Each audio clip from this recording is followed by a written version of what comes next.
the results are undeniable. And I had a great question when I was in Newark a week or so ago from a member of the press who asked me, did I think this was coincidental? And I thought that's just so typical of the kind of questions I get asked. When we were a full point or more higher than the national average, everyone said it was because our policies were failing. Now that we're 0.6 of a point below, I have certain members of the media asking me if that's coincidental. Well, if it wasn't coincidental when we were a point or more higher, it certainly isn't coincidental when we're 0.6 of a point lower.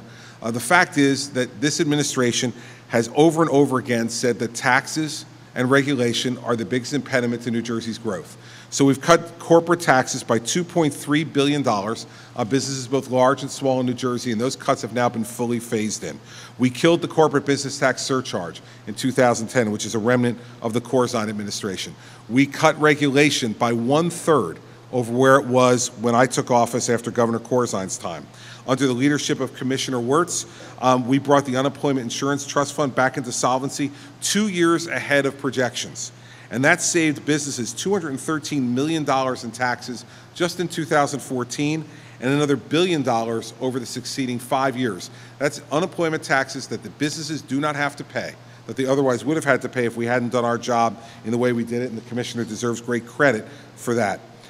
And the incentive programs now have over 192 projects approved for up to nearly $4 billion in incentives and over $4.5 billion in resulting capital investment in our state, not to mention the employment that that's created.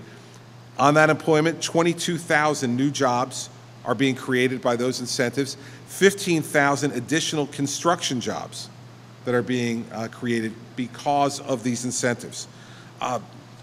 There's no doubt that New Jersey's economy has turned around and is more vibrant, more active, with more people employed than any time in our history. The unemployment rate is lower than it's been at any time since 2007, 9 years ago. And so it's undeniable that New Jersey's story is good. And what the legislature needs to do now is open their ears and understand that it's these policies that have created this growth, and it's beyond what's happened in any other state in the region. And we need to do more. We need to reduce taxes more for the people and the businesses of this state. We need to reduce regulation more, and if we do, we're going to be in a situation where New Jersey can continue to thrive. We know this is a wonderful place to live. We know it is a great place to work. But we also know that over time, misguided policies by the state has made it too expensive to live in, too expensive to work in. We need to continue to drive that down. And that's why I've vetoed every tax increase that's come to my desk in 6.5 years as governor, and why I will veto every tax increase that comes to my desk that puts the people of New Jersey at a disadvantage and doesn't represent tax fairness for the people of this state. So the proof is in the pudding, everybody. A 4.3% unemployment rate. It was 9.8% when I took office in January of 2010. More than cut in half now. And as I said before, the real great news of today, more people employed in the state of New Jersey today than at any time in the state's history. That's economic success.